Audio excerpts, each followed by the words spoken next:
David, thank you very much for joining our interview series. Let me start right away with the first question. How and under what circumstances does technocratic populism emerge in hybrid regimes? What are its principal characteristics?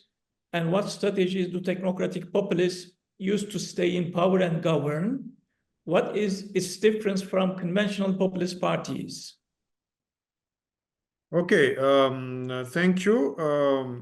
I will start right away, and I've seen also the questions which will follow. We all know that the Georgian case illustrates, I think, how the populism can change, actually can change its color, its content, its format. But yes, true, I think that we could call the first period of the Georgian Dream technocratic populism, or the case of technocratic populism. And now coming back to your questions, what are the main features of this type of populism?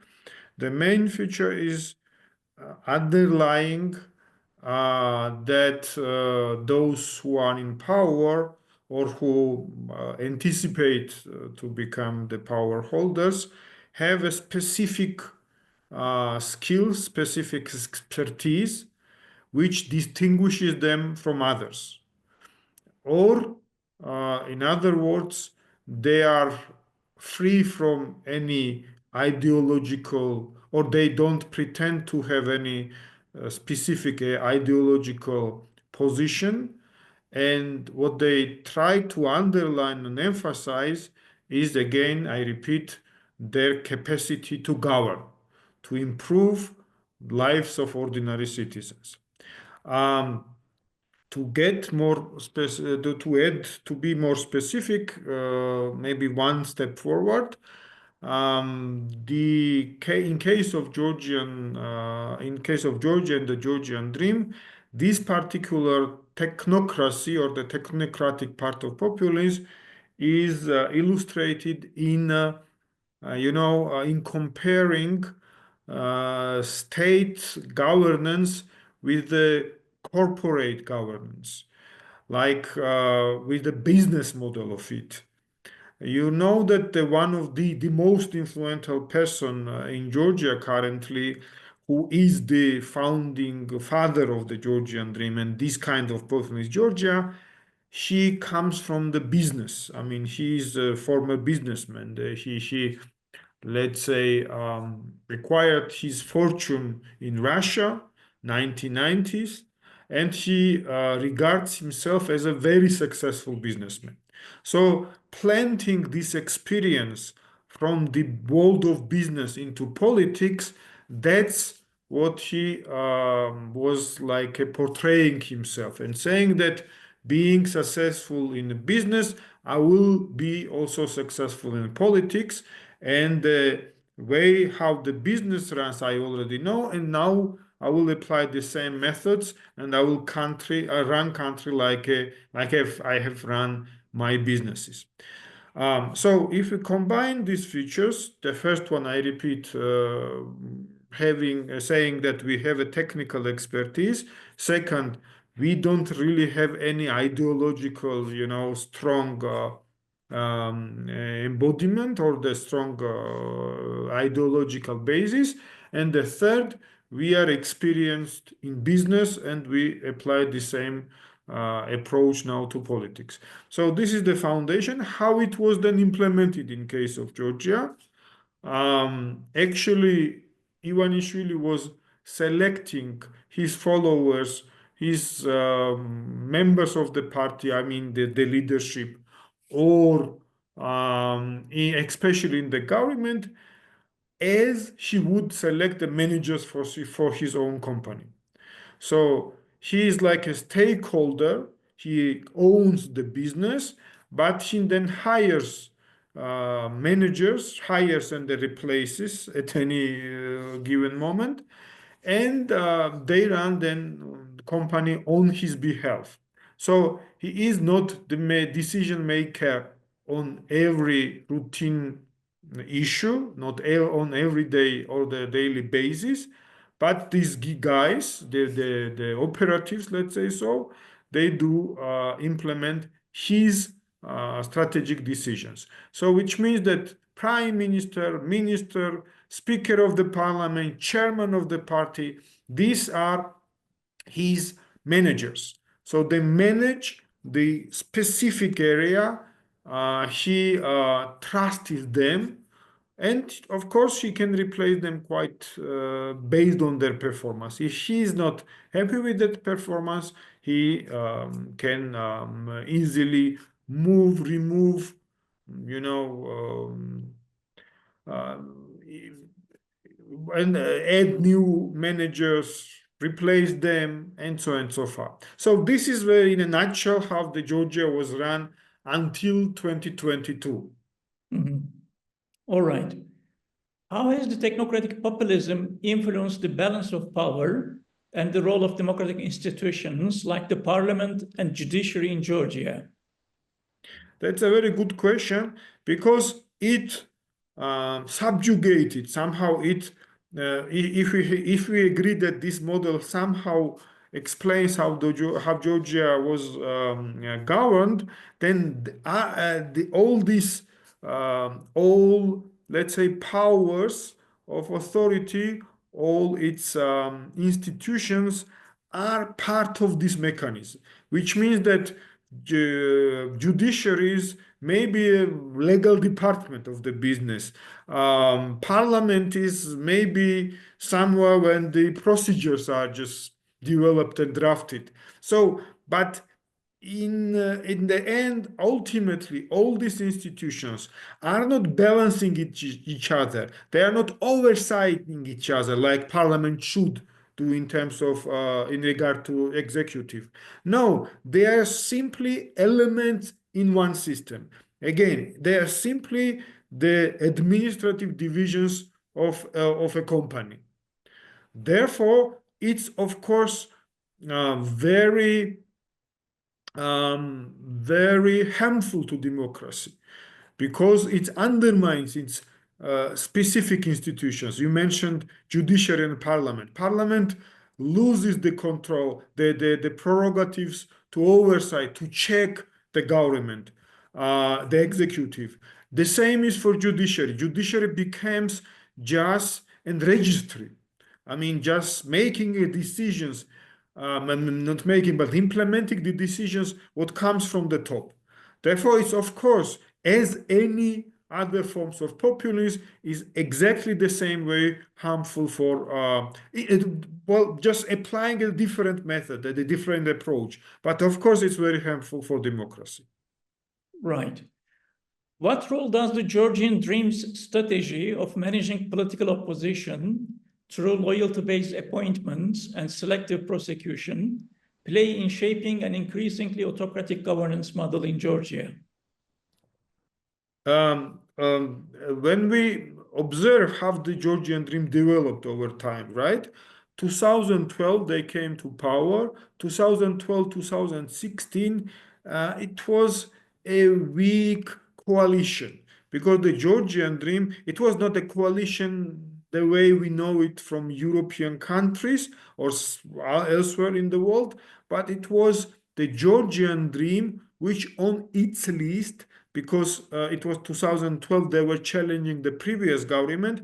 They put unified different existing oppositional parties and put them on this combined list. So it was not a coalition in a way that, you know, we first go to elections and are based on the electoral outcomes. The parties forged these coalitions. No, it was before the elections, this unity or the united front of the opposition was created and cemented by GD. But nevertheless, the first period, it was a more diverse. I mean, you had a different politicians in the government of Ivanishvili, in the parliament. So it created some facade for democracy and contestation.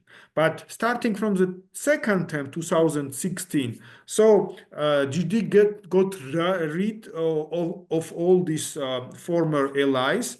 Some of them were co-opted. Some of them were pushed toward the opposition and marginalized. So which means that actually starting from 2016, 2020, in the second period of the reign of the government of the Georgian Dream, we've seen that the Georgian Dream was gradually, as I said, either co-opting, taking over some politicians, or just marginalizing them. Marginalizing, and in this regard, during marginalization, they were using all means necessary to either compromise them, like using the judiciary, like using the media, or corrupting them in a way that they would then, after this, have no, let's say, legitimization to play the function of opposition, or and challenge them in a way. So using these different methods, both the media, controlled media, and the propaganda against these politicians, but at the same time using the selective judiciary, those who would stay loyal, those who stay silent, the judiciary, or this legal enforcement agencies would not run cases against them. Or other way around, if people would still dare to criticize, still somehow try to play the role of opposition and challenge the ruling party, that case, then the law enforcement agencies, judiciary, would be weaponized and used against them. So creating these opportunities, threats, the public opinion, shaping the public opinion, was the brilliant, well, I would not say the positive, but the brilliant method, of course, approaching the opposition, and step by step actually silencing the big portion of it. So that in 2020, when we had the elections, the opposition was fractioned, was divided, and in many circumstances also silenced. Right. To what extent do pro-Russian influences within the Georgian Dream Party align with or diverge from public's pro-European aspirations? And how might this tension impact Georgia's trajectory toward EU integration? This is a very good question. And again, the question we could also put a little bit in a different shape or the format. We could ask ourselves, is Georgian Dream pro-Russian or not? But there is no simple answer. I would say that as many populist parties, and we see many of them across Europe, there is some, how to say, spiritual alignment or understanding between Russian and this type of populist parties, because they propagate the same things, right? I mean, they undermine liberal democracy, they undermine the Western type of democracy, what we know in the Western part of Europe, but also in other parts of the world. In that regard, they seem like a natural allies. But it's not always the case. I would not argue that the Georgian Dream is pro-Russian. The Georgian Dream is pro-Georgian Dream. Therefore, they are using all type of opportunities to cement their grip on power.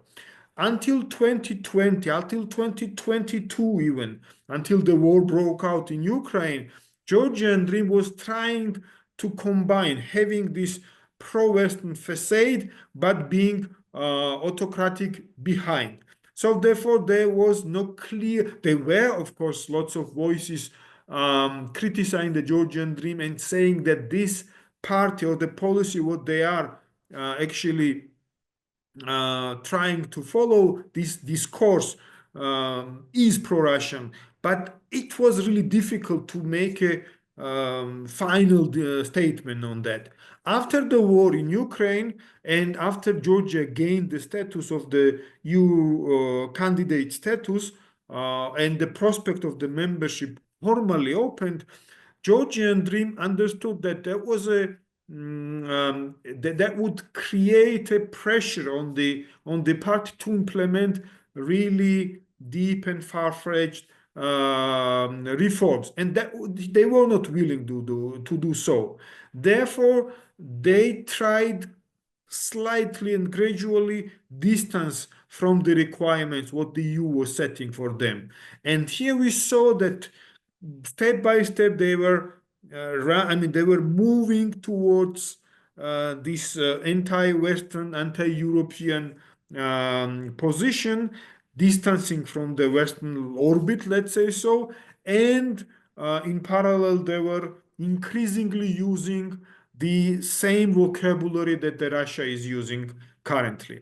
Therefore, after 2020, especially after the elections in 2024, we see that this let's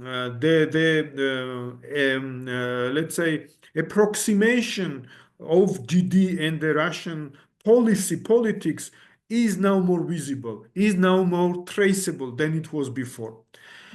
As for the Georgian population, yes, until now, it's still very pro-European. The public opinion polls show it, surveys confirm it, but we have now witnessed the elections, the outcome of the elections, which is very contested, both domestically and internationally, which I personally believe that was rigged, that the Georgian Dream used all types of, the methods and ways to falsify the outcome of it. But it's really difficult now to assess what is the real public opinion. What we will learn it in months or the weeks or months to come. If the public protest will be strong, and really, indeed, many people will go to street and let's say defend or fight against this autocratization attempts of the Georgian Dream, then I would agree with the statement the Georgian population is Western and the Georgian Dream somehow contradicts this, let's say, will, and that they have taken the country away or they stolen or whatever, captured the state. But if there is not enough public protest, enough public resistance to this takeover, then yeah, we should reassess our assessment about the public opinion on that issue. All right. Hopefully, that will be not the case, but yeah. Given the Georgian Dream Party's recent policies that some compare to Russian-style foreign influence laws, how do you see these laws affecting civil society and independent media in Georgia? And are they part of a larger autocratic trend? For sure, I am pretty sure that is a trend of the larger event, and unfortunate. And then we saw this, right? I mean, the law was introduced in spring of this year, and the elections took place a couple of months after, and we have seen this deteriorations. I mean, nobody. Well, there were critical voices, of course. There were warning signs that the elections would be a further blow to democracy. But we see definitely the further deterioration. I mean, from this adoption of this law and then elections. I mean, the elections show that the quality of democracy in Georgia has fallen. I mean, therefore, there is unfortunately clear negative trend. Will it go further? Will it impact and have a real, clear, visible, tangible impact on civil society and media? That's something we have to see. But unfortunately, if the trend remains as it is now, yes, then we can somehow foresee that tomorrow, the days to come, weeks to come, Georgian media and the civil society will see increased pressure. Because, as I said, first of all, we see that trend of deterioration, and the second, the law or the implementation of law, of its provisions, it will start now. And then if all of its provisions are in place and they are really implemented by respective authorities, then it will, of course, shrink the space of civil society, limit their possibility to access independent funding. And that means that very soon independent media and independent non-governmental organizations will be really decreased in number. All right. The European Commission has stated that it cannot recommend EU membership talks unless Georgia changes course. What specific changes do you believe the Georgian government would need to make to regain the EU's confidence, and how likely are such reforms under the current new administration? I think, unfortunately, I personally, not only me, but many observers of Georgia believe that under current government, under current administration, is very hard to imagine that that we will, let's say, have a restart of the relationships. The EU, when they issued the European Commission, you are absolutely right, when they issued the requirements, and we call them 9 steps, right? 9 steps what Georgia should do in order to move forward on the way to the membership, very specifically to open the negotiations on the membership. Out of these 9 points, the most important point was free and fair elections.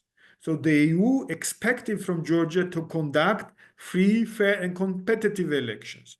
Now we see from the European Union, from the leading countries of the European Union, except Hungary, of course, because of the many similarities we see in terms of the popular or the populist reign governance in both countries like Georgia and Hungary. Except Hungary, all other members condemned actually how the elections were organized and held in Georgia, and demand the government to investigate fully all these wrongdoings, all these irregularities, what we have seen on the election day and before.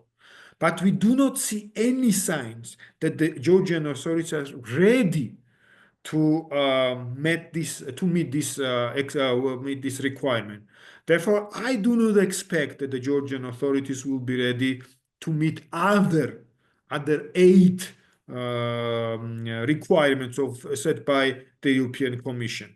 Therefore, even though the Georgian authorities officially continue arguing that the Georgia is still on the way of the integration, but the reality and the evidences are very short. Therefore, I repeat myself, but I do not expect that under a comprehensive change of the administration of its policy as it is possible. And I do not expect that these authorities are ready to do so. Right. How do recent allegations of electoral fraud and interference reflect broader trends of democratic backsliding in Georgia? And what role does populism play in reinforcing this shift? Well, absolutely. We have already talked about the irregularities during elections. We said that this is a confirmation, unfortunate proof that the Georgia is on backsliding on its trajectory of the democratization. We can call it de-democratization. Actually, Georgia never been fulfilled. I mean, never been functioning, consolidated democracy. It was moving on its difficult way trajectory of the democratization, but now we are building. I mean, we are not. We are removing. I mean, we are how to say undermining all achievements we have had on this way. Therefore, elections were definitely a very strong and big step backwards. Populism. We started with the technocratic populism, right? I mean, our interview, our discussion, and we said that the Georgian Dream until 2020, 22 maybe, was a type of the example of this kind of populism, underlying the expertise, saying that we run country like a successful business company. But now what we have seen after 2022, sorry, and especially during the election campaign, it is a complete reshaping of this main narrative of the populism. It became a very far right, very extreme traditional, based on well, I have nothing against family values, but this far right type of presenting the family, religion, anti-minority, anti-liberal values, which is directly and of publicly and very outspokenly attacking the liberal values of the protecting the rights of people, protecting of minority rights, and so on and so far. So therefore, this departure from pure technocratic position of the populism and arrival to this very far right, very anti-Western, anti-liberal rhetoric is, of course, was a playbook and was very, how to say, important ingredient of the public or the electoral campaign of the Georgian Dream. That's why the Georgian Dream has taken the country so far from this European integration trajectory. And that's why it's, for me, it's simply impossible to reunite, to restart the relationship between Georgia and European Union under the current administration. And lastly, David, Hungarian Prime Minister and the term President of European Union, Viktor Orban, visited Tbilisi and congratulated the leaders of Georgian Dream for their success, while other EU's leading officials criticized the election process. What sort of relationship does Georgian Dream have with Viktor Orban's Fidesz party in particular, and with other far-right populist parties in Europe? You know for sure that Georgian Dream, when they started their journey on this European trajectory, they became actually observing member of European socialists. So they started on the left centrist part of the ideological spectrum. But then, especially after the war in Ukraine, because of the geopolitics, but I do truly believe that because of the domestic politics and because of this, because they wanted to consolidate the power inside country, they quickly moved to the far right. And they united and they learned, and then they engaged in this lesson learned diffusion of ideas process with Hungary and Fidesz party and Viktor Orban in particular. There were lots of mutual meetings. There were lots of visit exchange. So the Georgian Prime Minister many times visited Hungary. Orban visited also Georgia. There was an exchange of on different levels, parliamentary party levels, so that currently I would say the Georgian, the most reliable partner or the only partner of the Georgian Dream and its government in Europe, this is Hungary and its leadership. By the way, in a similar way, if we follow the transformation or evolution of Fidesz party, how and or personally of Mr. Orban, how he started, where he started his political career and where he is now, is very exemplary also for Georgian Dream. So to answer your questions directly, Orban is the big friend and the big mentor of the Georgian Dream, and Fidesz is, and it's the Hungarian way of the transformation of populism is something the Georgian Dream Party looks as a playbook, as a textbook how to perform. David, thank you so very much for your time. Thank you very much for these very interesting questions and conversation.